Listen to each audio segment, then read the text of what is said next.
Thank you. All right, I'm going to try and share my screen quickly. This may take just over 15 minutes, but I promise you it won't take much longer. So let me just try and share my screen quickly. These are interactive slides, so if you have your mobile devices with you, I'd appreciate it if you could engage with the slides. Without any further ado, my name is Shivam Rama. My project is based on the growth of e-commerce and demonstrates my attempt to try and reduce the environmental impact of e-commerce growth by creating an omnichannel package. So, to provide some context, an omnichannel package is essentially a package that can be used to serve multiple supply chains. In its entirety, it's a package that can be used on shelves, in stores, or it can be delivered directly to a customer without the need for any secondary packaging. In doing so, it has various benefits, which I'll discuss soon. So why do this, right? I mean, how severe must the problem actually be for someone like myself to want to create their own package? And well, e-commerce has an expected increase in market penetration of 25% by the year 2026, proving that it's growing rapidly. For that reason, we can consequently expect an increase in the demand for secondary packaging and for logistics management and operations. To put things into perspective, Amazon dispatches approximately 27.7 million packages a day, while UPS reported that approximately 44.7 packages are reported lost or damaged every year. So a study on sustainability in e-commerce packaging further found that US carriers, such as UPS, can save more than 85 million miles a year by simply using cost-effective algorithms to improve logistics management and through new business models. Now, if that's not sinister enough, a mismanaged transformation from brick and mortar retailing towards e-commerce retailing could inspire an increase in carbon dioxide emissions by 70%. So although e-commerce growth definitely has the potential to be extremely detrimental to the environment, it could have a series of benefits if directed in a manner that promotes sustainability ahead of productivity. A study on potential environmental implications of e-commerce and logistics claimed that e-commerce retailing could reduce energy consumption by 4 terajoules and the mass of conventional air pollution by 20 megatons when compared to traditional retailing. So given that e-commerce doesn't necessarily have to be a bad thing, and that at least 71.4% of South African consumers believe online shopping is more convenient than offline shopping, as suggested by the anonymous sustainable packaging survey I conducted, I set out to find a way to reduce paper consumption in particular, given that carbon dioxide emissions could be reduced by improving logistics operations and consumer communication. And we'll talk about how my omnichannel package in particular provides a medium for educating consumers later through the help of QR codes. So after doing extensive research, I found that the most effective way to reduce paper consumption would be to create a standalone package that was stronger than a delivery box, but built to fit a certain product. And that's extremely effective because it collectively reduces paper consumption by eliminating the need for secondary packaging entirely. So you have to remember that if Amazon delivers 27.7 million packages a day, there's likely to be an additional 27.7 million packages inside their delivery boxes. And in my opinion, that's a lot of unnecessary waste for the price of convenience, which is why I also try to design my package in a manner that could make it reusable by eliminating the use of glue entirely. And so in order to set out on my mission of trying to create and design my own package, I needed to decide what materials I was going to use first. Eventually, I settled on using recycled corrugated paperboard that had an e-flute paper profile, which is the smallest. And it's simply because it used the least paper. The basis mass of the inner liner was made of 100 grams per square meter of Gayatri liner. The fluting used 140 grams per square meter of Gayatri fluting. And the outer liner was made of 140 grams per square meter of Gayatri fluting. And that gave it a collective basis mass of 380 grams per square meter. So for those that don't know, Gayatri liner and Gayatri fluting are just the names of a type of recycled paper that's produced and used in South Africa. So after creating a product inquiry that listed details about the paper grade and dimensions of my package, I spent several weeks designing 2 dye lines. The first is the reinforced omnichannel die line that you can see on the left-hand side of the screen. It features 5 panels with a reduced tuck-in flap, lock-in flaps, and step creases. It's also designed to be used in the vertical and horizontal direction and can be reused. I then had to create a die line for a regular slotted carton that could serve as a reference during my experimentation. And you can see that die line on the right. This was done simply to quantify exactly how much stronger the omnichannel package would be with the addition of that extra reinforcement flap. So before I discuss my findings, I just want to show you a quick video about my package just to make sure that you know what I'm referring to before we go ahead.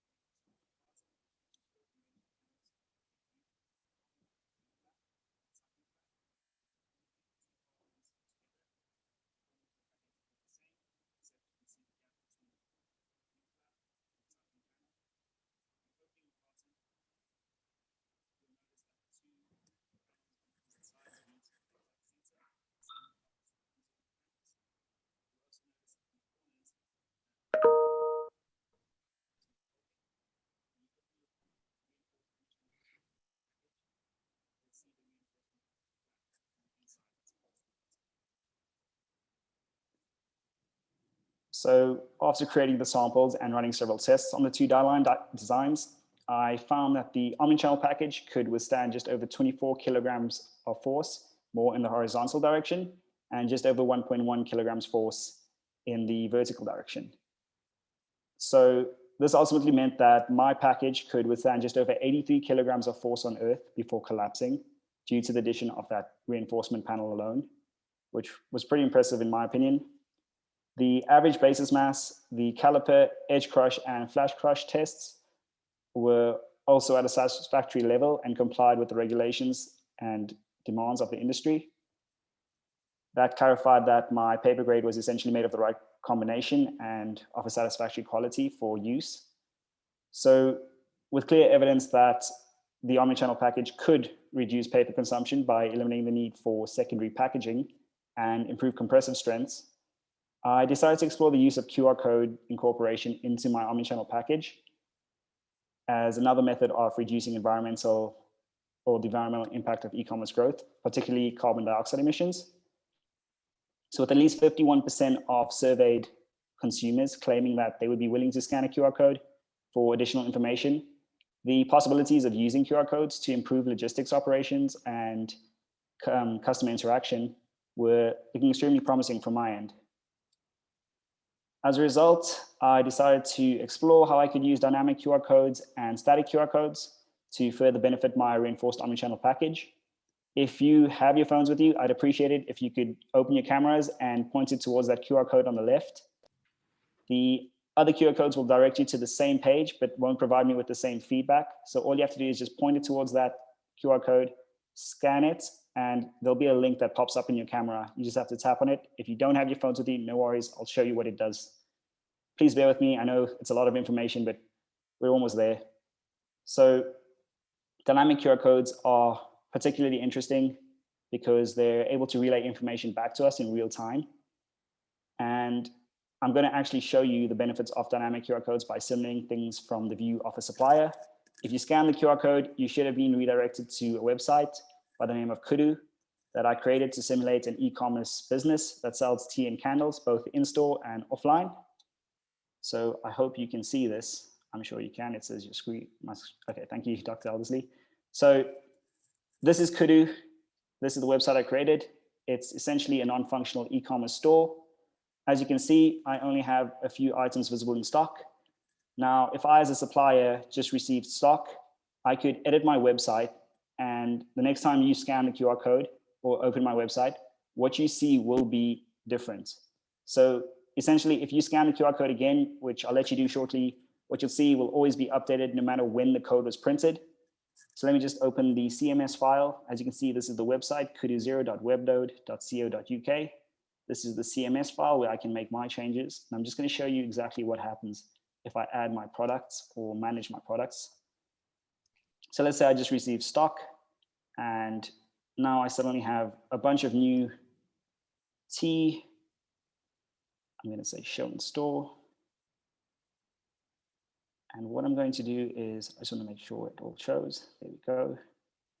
Now, because this is a free website, I have to publish it, and I do not have a domain, but it was simply just to demonstrate what would happen or how it benefits suppliers. Now, if I refresh this page, this is the old website. If I refresh it, the items should appear. And as you can see, there's new stock. So if you go back and scan the QR code on the left, it should give you the exact, it should update the page for you. And that's a major advantage of dynamic QR codes for consumers. It provides real-time feedback. Now, as a supplier, you can see the benefits. From my point of view, no matter how old that QR code is, it always updates. And it's extremely beneficial for logistics planning because it can allow courier companies to optimize round trips and reduce, actually, sorry, no, that's the static QR code. I'm still showing the dynamic one. So as a supplier, right, if I want to know what most of my market is interested in and where it lies, I can use QR codes to do that because they provide valuable geographic feedback to me. I'm going to show you how that's done with this. So I can see quite a few people scan my code from this alone. And if I go here, I'm able to see exactly which country and, sorry, I just need to update it. It's not completely updated. There we go. Today alone, I can see there's a total of 12 scans. I can see the software that was used. I can see which country, and I can see the top cities. And you can just imagine how this can help with round trips. So it's extremely beneficial for planning because it can allow courier companies to optimize the round trips and reduce carbon dioxide emissions, right? It can also help retailers decide where to establish the next warehouse or a pickup location to further reduce carbon dioxide emissions. Beside the QR code is just a product-specific die line artwork and a digital mock-up to demonstrate how dynamic QR codes could be used on product-specific packages to promote the use of an e-commerce retailer's online store, such as Kudu. This package was created for the South African herbal rooibos tea seen on the store's website. I'll let you have a look at the artworks at the end if you like, but we have to move on. Now, this is the static QR code I was talking about, and it's slightly different in that they store non-volatile information that cannot be changed after it's created. So you're welcome to scan the QR code if you want, but it should just display some basic text, which I'll show you soon. These codes in particular are extremely promising to the packaging industry because it can be used to store information about a brand or a product, such as ingredients, where the product is produced, or even to assign products to packages. And that's particularly useful because it would mean that online retailers such as Kudu could have a generic package that looks the same and identical for all their products, regardless of whether a consumer is purchasing tea or a candle or different types of tea. And how it would work is that the items would be packed on order and QR codes would be used to inform customers about the details of the product instead, allowing even less paper to be produced by enabling retailers to produce generic packaging stock for all their products, which also means significantly more storage for suppliers and less expenses for them too. Shivam, you've gone over 16 minutes, so can you wrap it up soon? Sure. So static QR codes can also be used for consumer information for delivery purposes, such as unique ID numbers, vehicle registrations, and a bunch of personal details. They can also be used to educate consumers about the importance of sustainable packaging and the trade-offs between delivery time and costs to encourage them to pre-order products, which would help optimize round trips and further reduce carbon emissions. The artworks beside were just created to demonstrate how they could be used to, or reused to serve as a wine protection case or whatever your mind can think of once the product has been ordered. This is just what I was talking about earlier. It just stores some customer details, product details, proof of payments. It can be used to even portray green education, which you'll have a chance to look at the end.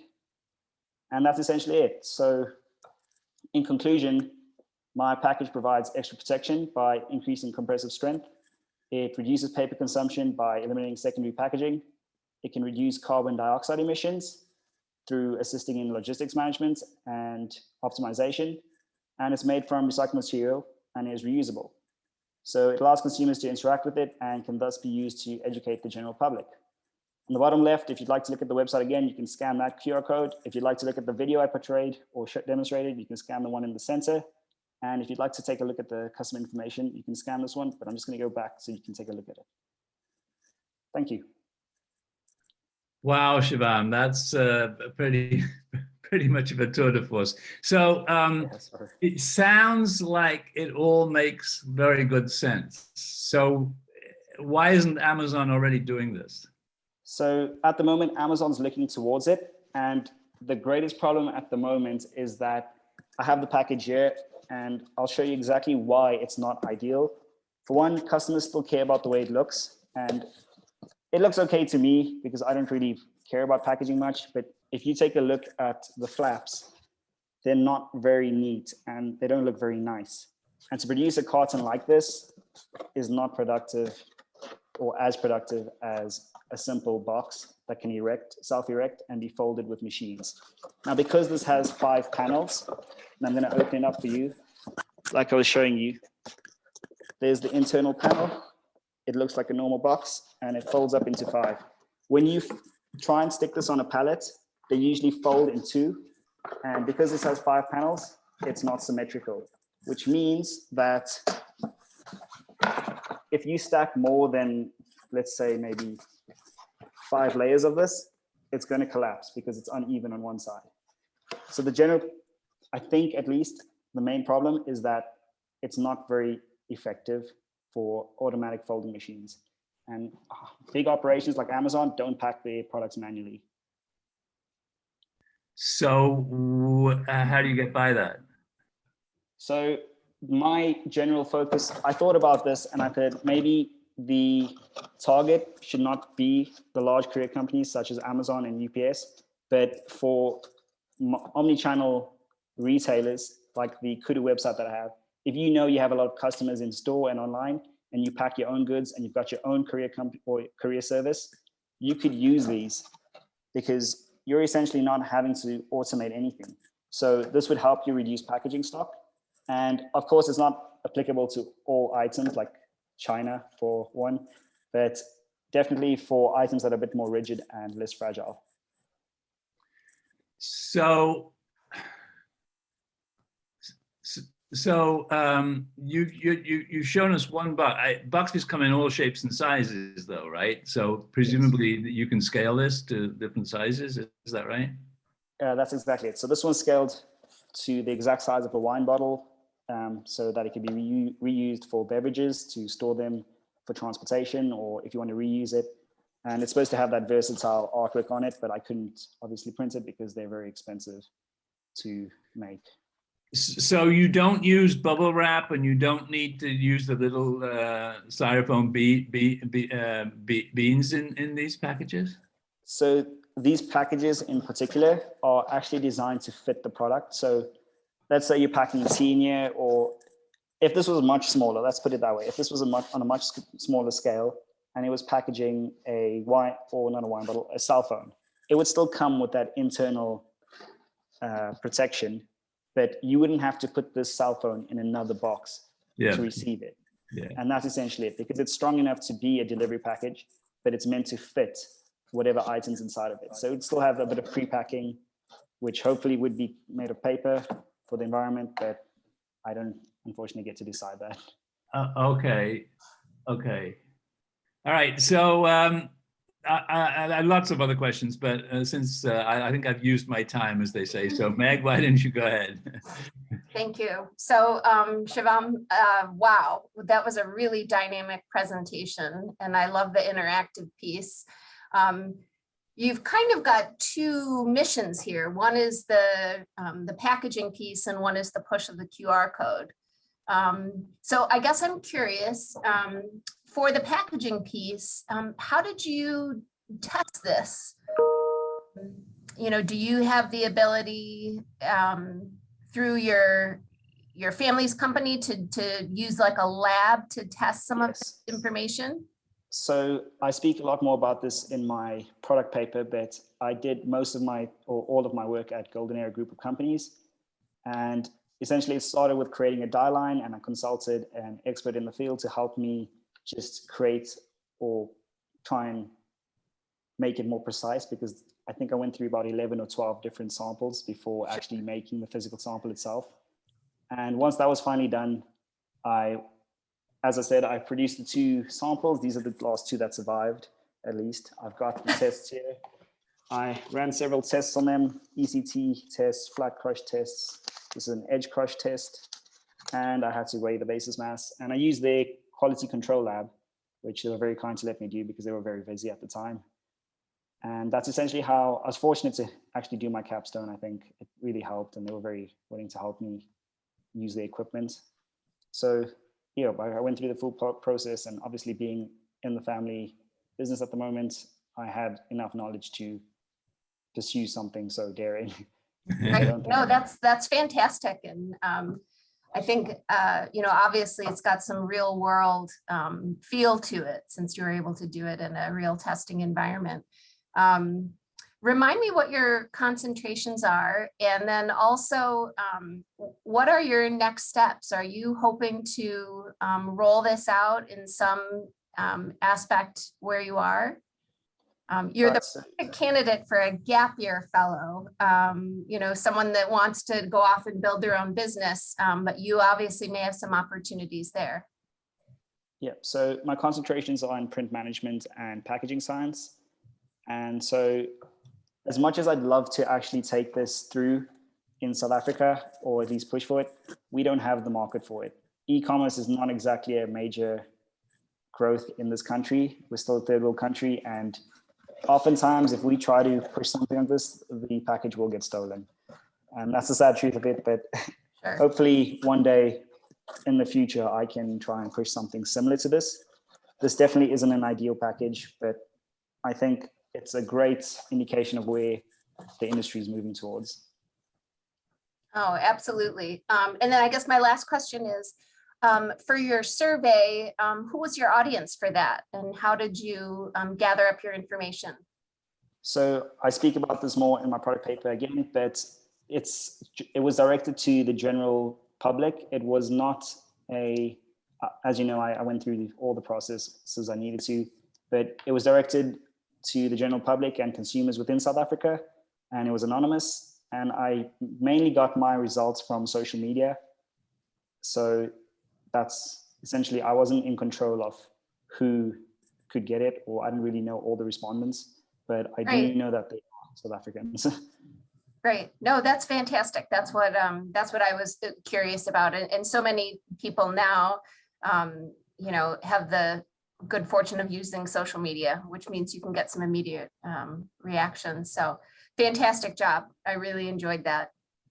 All right. Thank you. Thanks, Shivam. We've got to move on. Like I said, lots more questions, but there's no time for them in this particular moment. So let's go to Taylor. Okay, let's see if my computer will let me screen save or screen share this.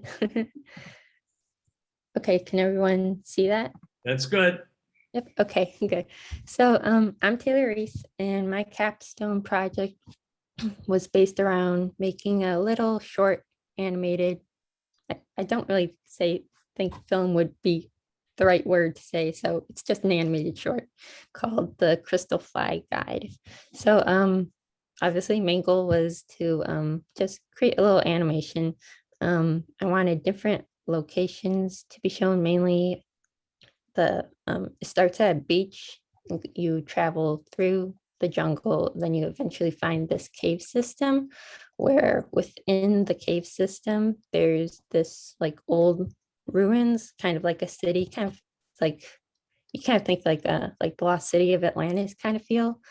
And within that ruin area, there's like this special artifact that the characters end up finding, and that's kind of where it ends, like where it stops, because cliffhanger, I'll probably do another short animation in the future, make people come back to watch more.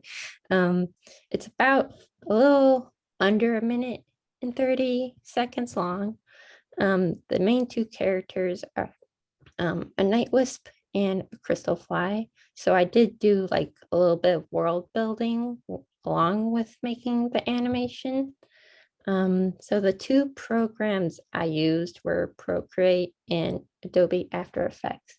Procreate is a program I've used like since it came out. I think like it was sometime in 2015, maybe. I can't exactly remember. It came out a while ago, but I've used that program a lot. So I'm like pretty familiar with how it works and what to do with it and how to like manipulate it. As for After Effects, it was a little bit of a challenge to figure out After Effects because I've used it like once or twice before, like a year ago in another class. So it was nice to work with it and figure out how to work with it again. So with the layers for each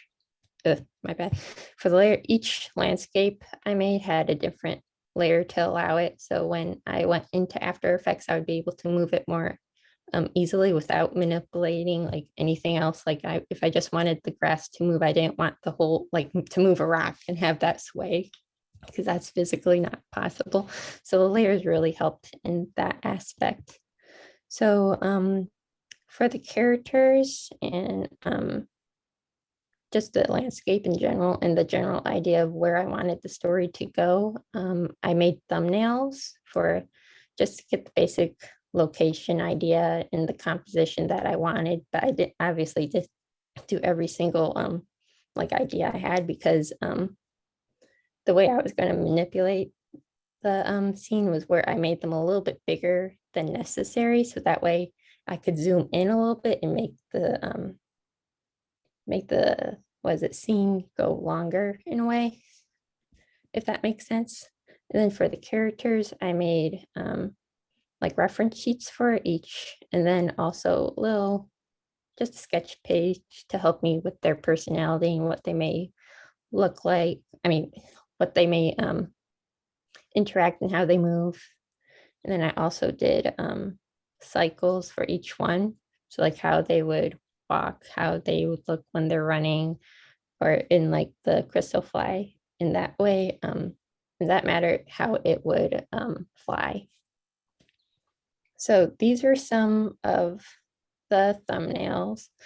I don't have a little icon to point at it, so I'll just go straight across, I guess. So the one on the bottom left is kind of like a cliff, and I've included a few other panels of that one to just compare how I went across the process of how I made this animation. So comparing the two, you could see like it changed a bit in how the cliff actually looks. But for the most part, it's generally the same idea. And this is in grayscale. So I went in and did the grayscale first, and then later I added in the colors before I brought it into After Effects. So that way I didn't have to like go and color it in with actual colors. So that way I already had like the general shading built in. And this is just like to show the layers and how you could see like how there's some parts where you could see the green. So that was, so I could turn that layer on and off. And it also, from the way it's on overlay, so it still gets the general like shading underneath from the layer underneath. So it wasn't just like a solid gray or solid green, my bad. These were a few other, because I had like the numbers of how it says layer like 25 like 3 times. It's because I duplicated it. And then this is to show the this is the last slide, but this is like the finished project for each panel, basically. It's how it's all colored in. And Yeah, that's pretty much it. That's my presentation.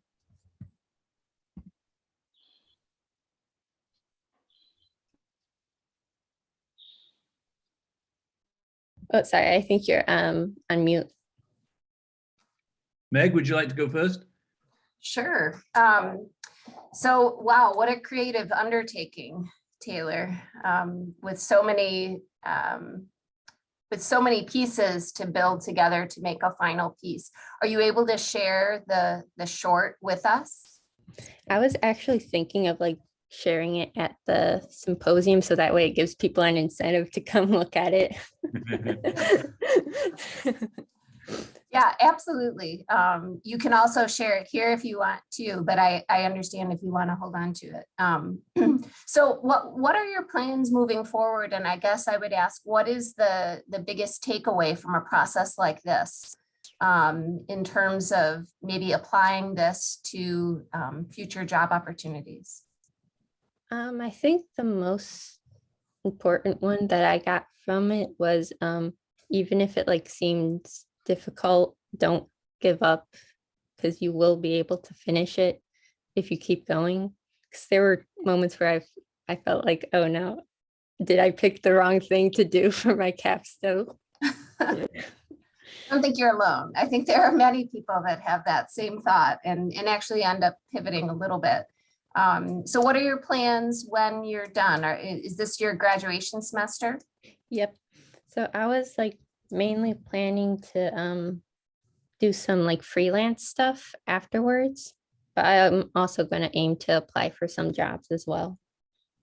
Okay, fantastic. Well, nice job. I am eagerly awaiting that final product. Thank you. Yes, indeed, Taylor. So it's 90 seconds long, the final one, the final product. Yeah. So, you know, we've had students in the past do animations, and I know nothing about it except what those students have explained.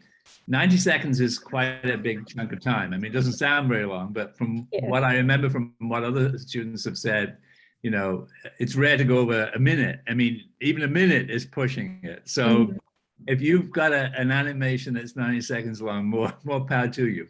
So, you know, of course we want to see it. You know, with what's happening at RIT, the symposium is still on, but you know, that could change any minute. So I hope you'll send it to us, to Meg and me at least, to oh, see. yes, definitely. You could do that ahead of time. Now I can't wait to see it. So you made the story. Where did the story come from? Where did you get that idea from? It was kind of just like just some kind of idea that popped into my head one day. And I just kind of wrote it down and saved it for eventually to use it. And then this capstone product came up and I was like, oh, this is a perfect opportunity to use it. You've explained what happens. Is it the sort of story that can be extended? I mean, did you get into it and you want to do more? I mean, oftentimes when you start something like that, creative project like that, it sort of doesn't. It wants to go on. It doesn't want to finish, right? I mean, yeah, I definitely want to continue it and maybe even make it into like a mini series of sorts if I can. Right.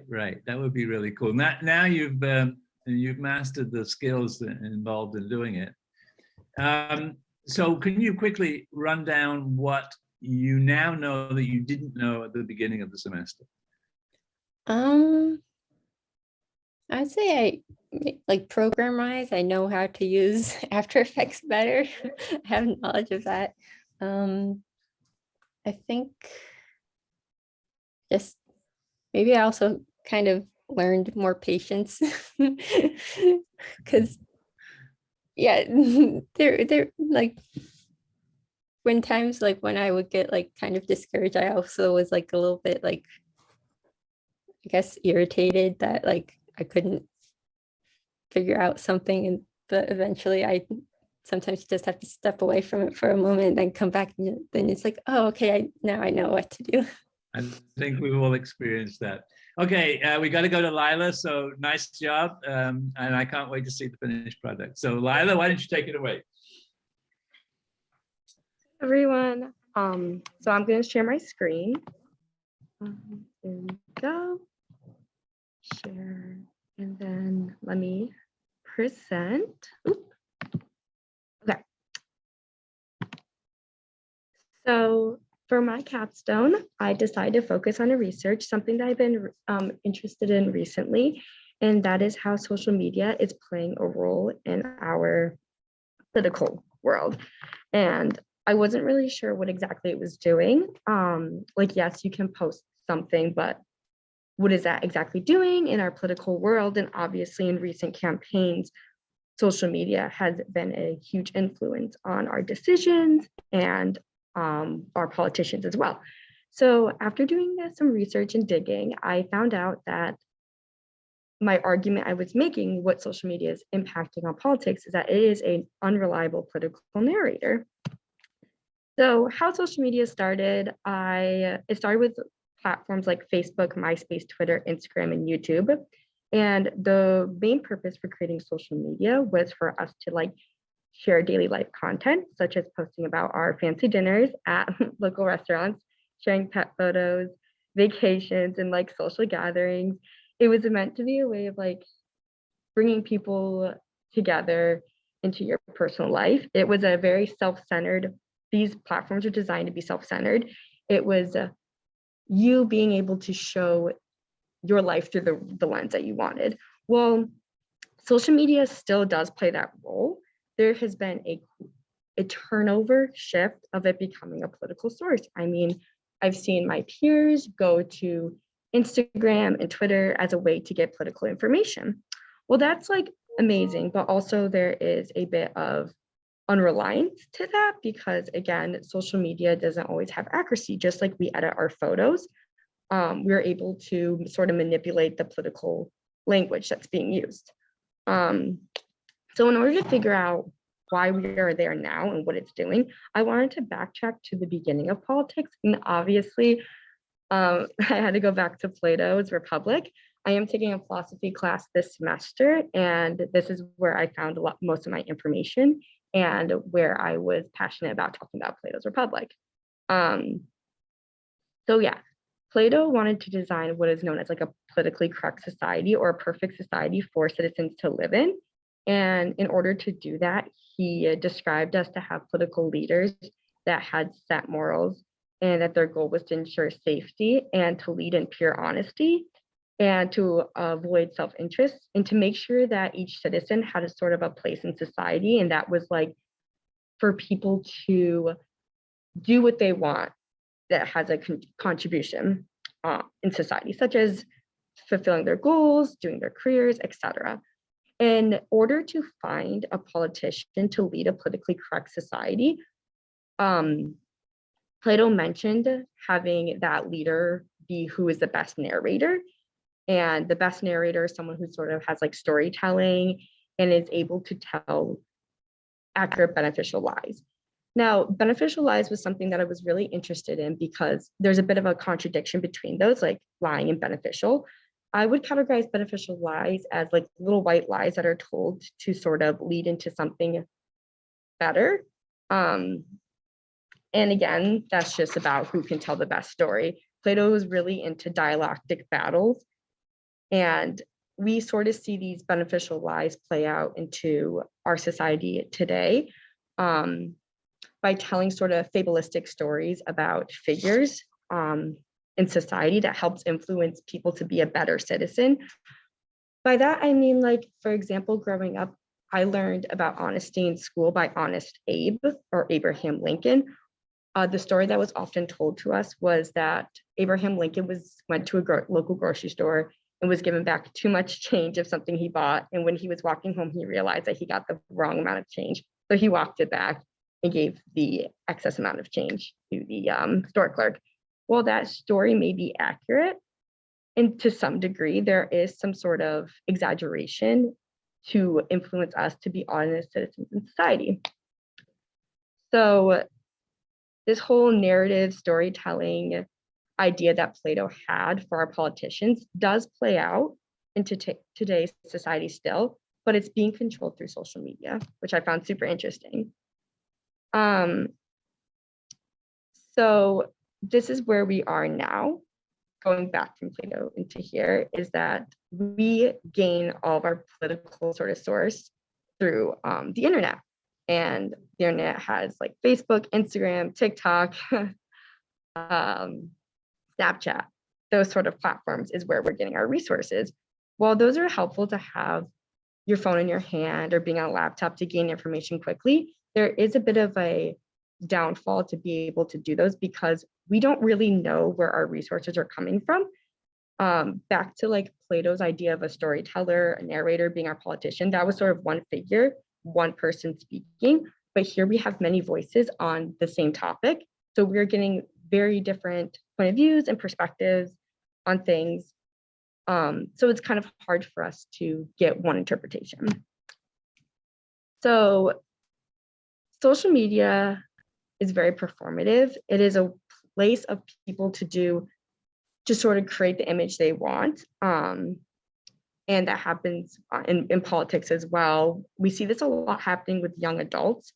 It's called performative activism, where they are presenting things on social media that they want their viewers to see them sort of participating in by like resharing a photo, but it also might not align with their actual morals. It's what they see their peers doing, therefore they follow it. We see this more happening with young adults because social media is very influential in that age group. Young adults by meaning like 16 through, in my findings, research, they said the age 16 through 29, that's where age group where we're seeing a lot of this performative activism. Well, it's nice to see that everyone participating. Sometimes, again, it doesn't align with the actual morals, and also it makes sort of the people performing in this not actually participating in a way that's going to be effective. Yes, it's great to reshare something, but also your actions should follow up to your words. Now, where this performance is happening is on Facebook, Twitter. Even though MySpace is no longer a popular platform, social media platform, this is where some of the performance began, and it led into YouTube and Instagram. Also, social media for young adults is a way to have control. This is also what I found to be a sort of positive and negative effect. Negative effect is because that control that they feel they have on social media and like politics could end up being not so accurate, and you're creating a false image of yourself. But also the positive side of the control they have is being able to participate in political things and have that sort of controlled participation that young adults did not have, let's say like 20 years ago. They were sort of like not connected with it. So that's nice to have that. I say young adults because this is sort of where we have seen the uprise in politics being shared on like social media. So in 2008, the election between Obama and McCain is actually where the rise of internet campaigning happened. I think this is because Obama was sort of targeting a younger audience.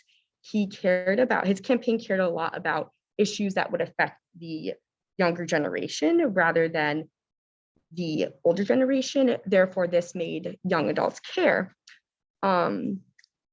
Also, young adults felt that they could sort of participate in politics through social media. And the top social media platforms during 2008 was MySpace, following up with YouTube, and then it was Facebook. Again, MySpace is no longer as popular or no longer existent in the social media world. Due for my findings and research, it was between the ages 18 and 29 where young adults, 83% young adults, were participating in some sort of political aspect in their daily lives. So that was great. This actually led into a lot of Obama's supporters. So Barack Obama's campaign quickly realized, I'm not sure, let me make sure you guys can see the bomb, quickly realized that there was sort of a trend or a heavy interactions between young adults and social media. So his campaign quickly took advantage of that and decided to create their own website. I did try to find the website to share the link, but it was taken down. So I was kind of bummed about that because I was actually really interested in to see how he sort of designed this website. But his website, from what I researched, had videos and it was very interactive to the young adults. And he sort of did more showing, less telling, which that generation really wanted to see, because what Obama was targeting was sort of setting up that perfect society for the young adults. McCain's campaign did catch on to that sort of trend. It failed due to McCain really his campaign really underestimated the young adults' involvement in politics.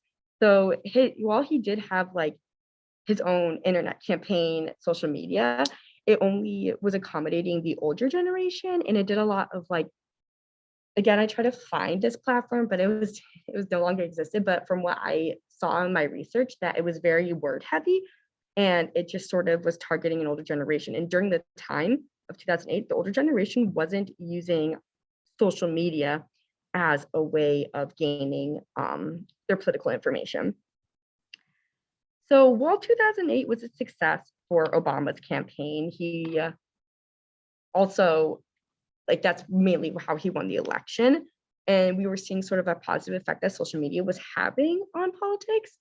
So that was nice. But as we moved on into more recent years, where more and more social media was being, platforms were being created and people were catching on to social media and internet, was just becoming more popular, more accessible. I mean, like iPads, iPhones, where every kid like had them, and people were just had the more available access to technology. The sort of internet political campaigning, it took a turn from having a positive effect into having a sort of a chaotic effect. So in the 2016 election, Clinton versus Trump, this is where we found the unreliable narrator being born into social media, internet campaigning, and politics. William Davis wrote a very interesting article in New York Times about what exactly that unreliable narrator is doing. And this is exactly what Plato said we sort of need to avoid. We need to have a good, reliable source narrator for a politician. So social media took that turnaround. So William Davis said, how can we still be speaking of facts when they no longer provide us with a reality that we agree on? And that's sort of what politicians were, not directly them doing, but their words were easily sort of twisted, and people sort of had different interpretations of what their beliefs were and speaking about. And that happened on like social media. Also, Clinton and Trump both had social media platforms, but they did not utilize them in the way that Obama and McCain did. They sort of used it as a Twitter battle. At one point, Hillary Clinton literally tweeted in all caps, like, Trump, delete your Twitter. It was more so just them sort of bickering rather than actually utilizing social media in the way of providing information and interacting with their voters, which is sad to see. So what William Davis calls this sort of era that we're in now is the post-truth era. This is where, again, truth no longer matters because the facts that are stated or cannot be agreed on. We saw this mainly in Trump's campaign with first campaign with Clinton. We also saw this happen with Biden versus Trump, where the truth was just never agreed on. Therefore, it doesn't matter when no one can actually agree on it. And the sort of petty battle between politicians and the divide between voters and the constant sort of so-and-so did this, etc., without really pulling up the actual information. Facts just no longer existed. And this is sort of where we are now. And politics involved with social media. So what is the narrator, social media? What does it do exactly? Well, it definitely does have its pros. Currently the cons right now, the chaotic cons, are outweighing what has it started with. And basically what we get out of the narrator of social media is this sort of global imagination it is creating a world based on biased opinions of the politician of what they want to see, which is confusing, and it's a letdown for people who support them. We get a various amount of representations that aren't always accurate. We're just hearing so many voices, whether that's from our own peers or it's from the actual politicians. Like I said, Twitter was a main platform for Clinton and Trump during their election, where they would just tweet sort of things that they could not really follow up on. We get multiple perspectives, which is also really nice, especially if you're talking about social media within your peers. But again, when politicians are utilizing multiple perspectives, it gets sort of confusing. We create an alternate reality on social media. Politicians are famous for doing this. I mean, we saw Trump post videos where he was only clipping out clips that showed the worst side of things. They are able to manipulate reality better over social media, which is not very beneficial for supporters or people who are wanting to rely on a political leader. Lots of storytelling, imagery, and again, bias. If someone is biased about their politician, of course, on social media, they're only going to highlight the things that they think they're standing for. For example, Biden supporters really playing on the pros of him and just sort of over-exaggerated positivity, and same goes for Trump. We saw that on social media. Yeah. So while I did my findings about social media and politics, obviously right now we're in that post-truth era, and it's not a reliable foundation for us to fall back on for politics. We cannot take social media or the internet away from politics. It's just always going to exist. And I thought it was unrealistic to be like, oh, let's just stop using social media. So what I wanted to do for my research is pretty much figure out what we can do for the unreliable narrator of social media. Lila, you've got another 1 minute to wrap up. Okay, this is the summary. I got you. Thank you. And that's what I'm sort of currently working on, is a website that I hope to present at the symposium that has the most statistical reliable source for us to fall back on rather than pulling up Facebook. So the future of politics is social media. It is internet campaigning. Well, which is really amazing. But again, we do have this sort of unreliableness that Plato warned us about. So political power is happening on the internet. This is where politicians feel that they can control the most of their voters. There is going to be globalization of politics. Social media allows us to know what is going on in other countries. Like, again, I know a lot about politics from countries that I have never even been to, which is really nice. And we're able to sort of understand what is going on around us.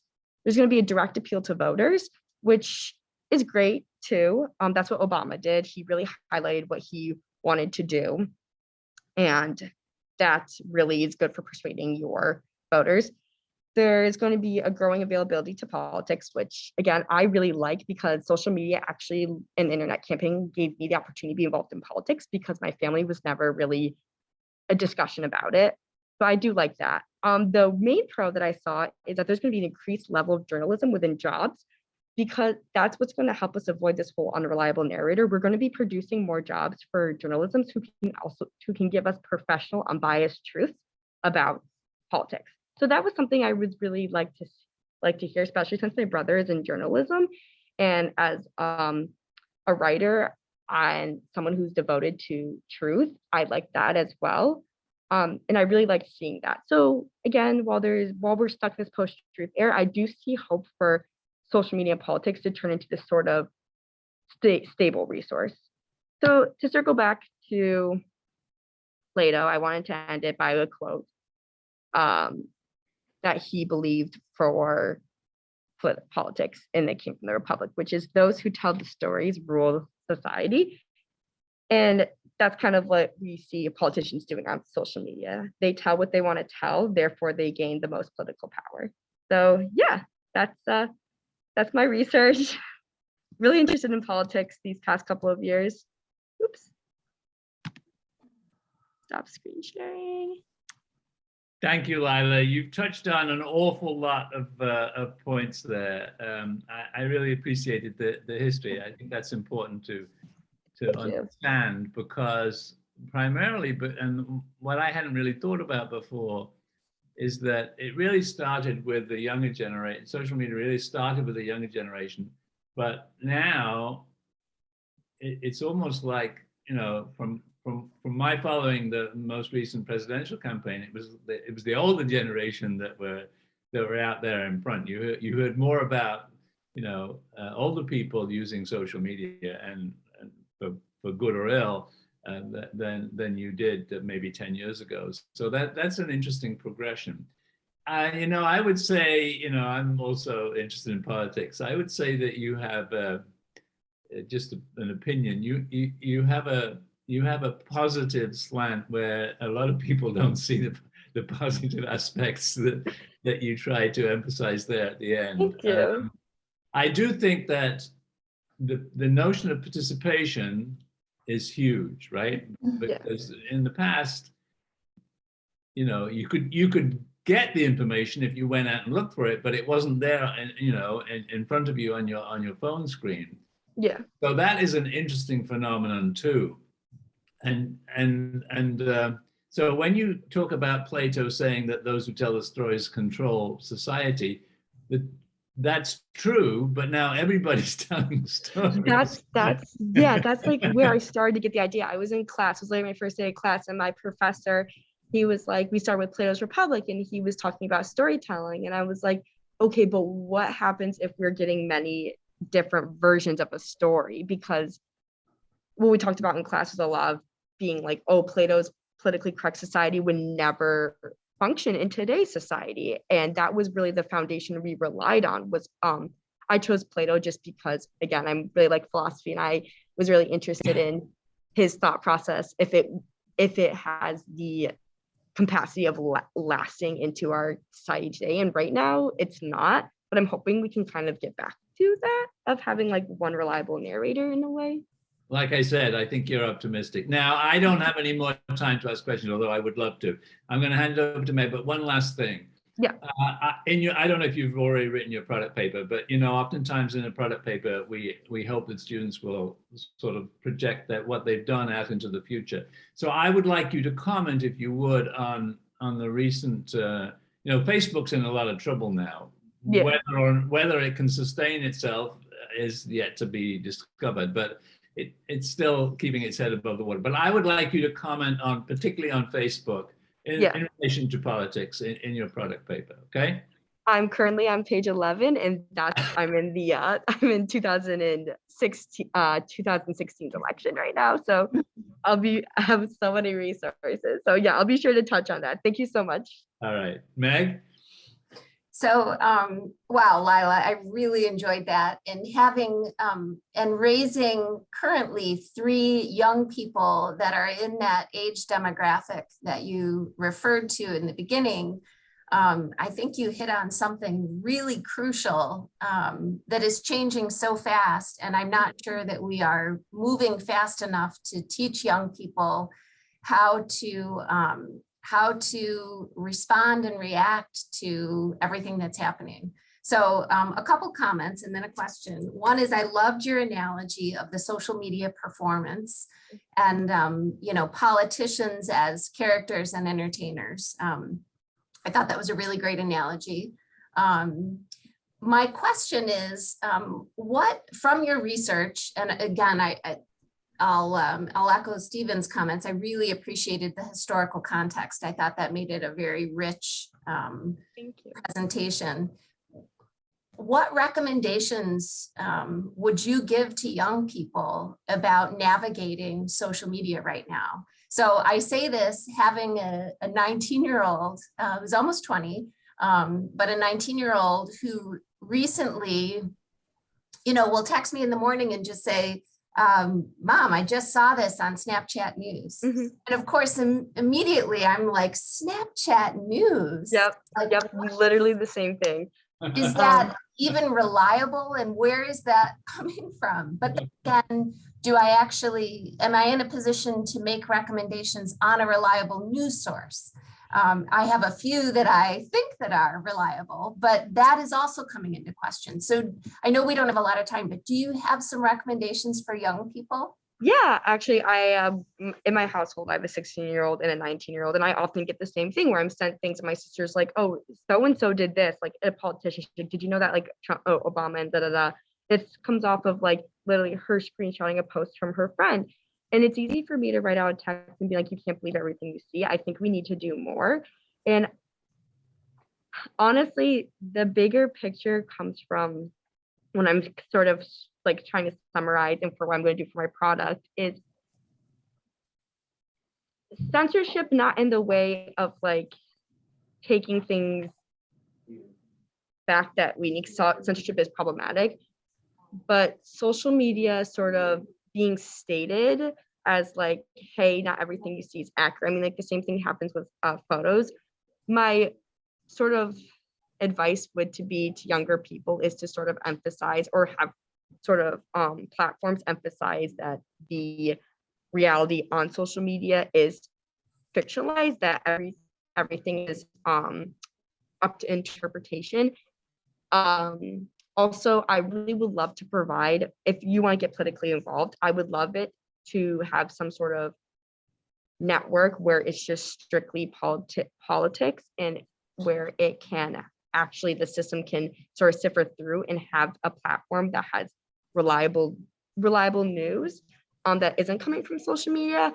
And I think the hope in this is the professional journalism. So that's what I'm doing for my project is I'm sort of creating a library guide in a website where I'm pulling through statistically what is known as the most unbiased political resources. And my hopes is to sort of have people centered around there. I originally wanted to create an app called Politically You and have it be like a social media app just strictly for politics and not so much of the mix of like, oh, my personal life and my politic life, and sort of have that be the base and the foundation where people can be politically involved and where it's not that performance that we're seeing, where it's just strictly, fun, accessible, because my siblings, my peers, we're all politically involved.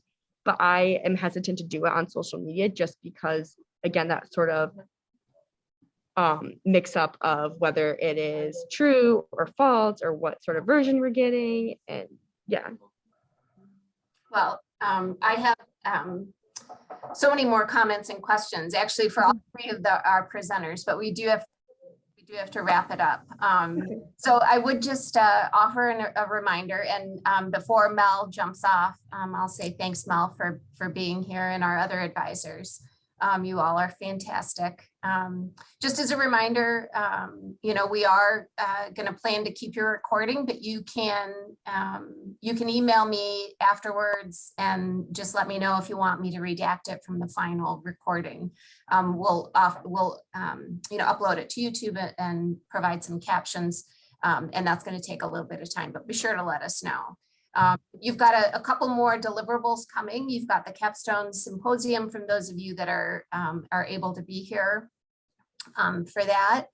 Shivam, I know that's not an option for you, but we'll have your poster here. And then you also have 2 papers, and both of those can be deposited into the same folder in the assignments Dropbox. Stephen, anything else you wanted to add? No, as usual, there's always lots more questions one wants to ask, but this is a somewhat of a limited opportunity to explore the topics that students are interested in, and it's unfortunate that that's true, but we must make do with 20 minutes each. That's all we have time for. Maybe in the symposium we'll get to know a little bit more about your projects, but I thoroughly enjoyed listening to all 3 of you, so thank you very much. Great job, everyone. Good luck wrapping everything up, and we'll see you soon. Thank you so much. Have a wonderful day. Bye-bye. You too.